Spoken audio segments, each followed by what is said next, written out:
Hello বন্ধুরা, আজকের video থেকে আমরা ডক্সএসএল ক্যাপসুলটি সম্পর্কে আপনাদের সঙ্গে ডিটেলসে আলোচনা করতে চলেছি। এই ডক্সএসএল ক্যাপসুলটি আমাদেরকে ডক্টরবাবুরা কখন দিয়ে থাকেন এবং সঠিক খাওয়ার নিয়ম কি আছে সংক্রান্ত বিভিন্ন রকম প্রশ্নের উত্তর আপনারা যদি জানতে চান তাহলে আমাদের ভিডিওটি অবশ্যই বন্ধুরা শেষ পর্যন্ত মনোযোগ সহকারে লক্ষ্য করেন। আশা করছি বিস্তারিত বিষয় জানতে পারবেন। আর বন্ধুরা, এইরকমই মেডিসিন সংক্রান্ত বিষয় জানতে অবশ্যই আমাদের চ্যানেলটিকে আপনারা সাবস্ক্রাইব করে রাখবেন। আর ভিডিওটিকে ভালো লাগলে অবশ্যই বন্ধুরা লাইক করবেন। তো চলুন ডক্সএসএল ক্যাপসুলটি সম্পর্কে জেনে নেওয়া যাক। বন্ধুরা, এই ডক্সএসএল ক্যাপসুলটিতে মেন দুটি কম্পোজিশনের কম্বিনেশনে ক্যাপসুলটি তৈরি হয়েছে। এটা হলো ডক্সিসাইক্লিন 100 mg দেওয়া আছে এবং ল্যাকটিব্যাসিলাস 5 বিলিয়ন স্পোর্টস দেওয়া আছে। এই ডক্সএসএল ক্যাপসুলটিকে doctor Reddy laboratory company market করছে।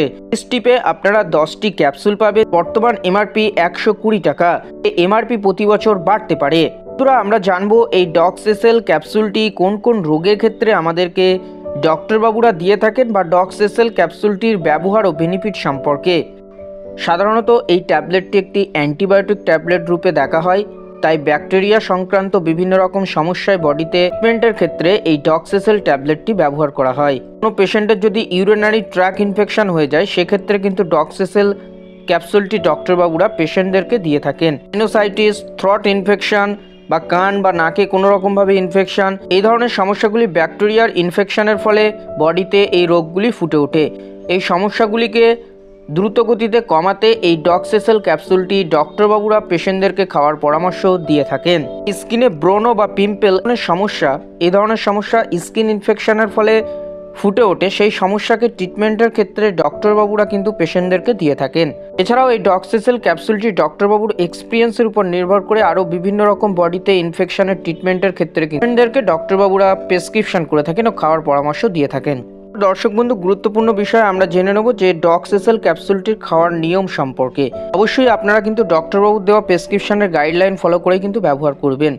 আর এই ডক্সএসএল ক্যাপসুলটি একটি অ্যাডাল্ট ডোজের ক্ষেত্রেই ডক্টরবাবুরা সাজেস্ট করে থাকেন, তাই প্রাপ্তবয়স্ক ছেলে ও মেয়েরা দিনে 1 থেকে 2 বার এই ক্যাপসুলটি খাওয়ার পর খেতে পারেন। দর্শক বন্ধুরা, এটি একটি অ্যান্টিবায়োটিক ঔষধ, তাই এর কোর্সটি কিন্তু আপনার পূরণ করতে হবে। যদি ঔষধটি খেয়ে আপনি বেটার ফিল করেন সেক্ষেত্রে কিন্তু ঔষধটি খাওয়া বন্ধ করে দেবেন না। এই ঔষধটি প্রেসক্রিপশনের নিয়ম মাফিক কোর্স ডক্টরবাবুরা বলে দেবেন, নিয়ম মাফিক কিন্তু ঔষধটি সম্পূর্ণ কোর্স পূরণ করবেন। দর্শক বন্ধু, এরপর আমরা জানবো যে এই ডক্সএসএল ক্যাপসুলটি আমাদের বডিতে কিভাবে কাজ করে থাকে। আমরা প্রথমে আপনাদেরকে বলেছি এখানে ডক্সিসাইক্লিন নামক একটি কম্পোজিশন আছে, যেটি কিনা একটি অ্যান্টিবায়োটিক কম্পোজিশন। আর এই অ্যান্টিবায়োটিক কম্পোজিশনটি ব্যাকটেরিয়ার ইনফেকশনকে অর্থাৎ ব্যাকটেরিয়ার গ্রোথকে সম্পূর্ণরূপে মেরে ফেলতে কাজ করে থাকে। এছাড়া ব্যাকটেরিয়ার প্রিভেনশিয়ান সিনথেটিক এসেনশিয়াল যে প্রোটিনগুলি থাকে সেগুলি যাতে ব্যাকটেরিয়া ক্যারি আউট না করতে পারে এই ভাইরাল সমস্যাকে নষ্ট করে দেয় ডক্সিসাইক্লিন খাওয়ার ফলে। এভাবেই ডক্সিসাইক্লিনটি আমাদের বডিতে কাজ করে থাকে। এখানে যে ল্যাকটিব্যাসিলাস আছে এটি একটি লাইভ মাইক্রোজেনিজম, যেটা কিনা আমাদের ইনস্টেন্টাইনের মধ্যে ভালো ব্যাকটেরিয়া ও খারাপ ব্যাকটেরিয়ার ব্যালেন্সকে ঠিক রাখতে কাজ করে থাকে। এভাবে ল্যাকটিব্যাসিলাসটি আমাদের বডিতে কাজ করে থাকে। বন্ধু, আমরা এই ডক্সএসএল ক্যাপসুলটি সম্পর্কে কিছু গুরুত্বপূর্ণ বিষয় জানার চেষ্টা করব। অ্যালকোহল কনজিউমার পেশেন্টদের ক্ষেত্রে ডক্সএসএল ট্যাবলেটটি নেওয়া সেভ হয়ে থাকে এবং যে সকল প্রেগনেন্সি মহিলা লেডি আছেন সেক্ষেত্রে কিন্তু এই ডক্সএসএল ক্যাপসুলটি নেওয়ার আগে অবশ্যই ডক্টরবাবুর সঙ্গে পরামর্শ নেবেন। পাশাপাশি এই ডক্সএসএল ক্যাপসুলটি খাওয়ার ফলে যদি আপনার স্কিন র্যাশ, সুইলিং এবং মুখে কোনো রকমভাবে অ্যালার্জি এই ধরনের সমস্যা ফুটে ওঠে তাহলে কিন্তু এই ডক্সএসএল ক্যাপসুলটি আপনারা খাওয়া বন্ধ করে দেবেন। এছাড়াও কিডনি পেশেন্টদের ক্ষেত্রে ডক্সএসএল ট্যাবলেটটি ডোজের অ্যাডজাস্টমেন্টটা কিন্তু ডক্টরবাবুর সঙ্গে ভালোভাবে জেনে বুঝে আপনারা ব্যবহার করবেন।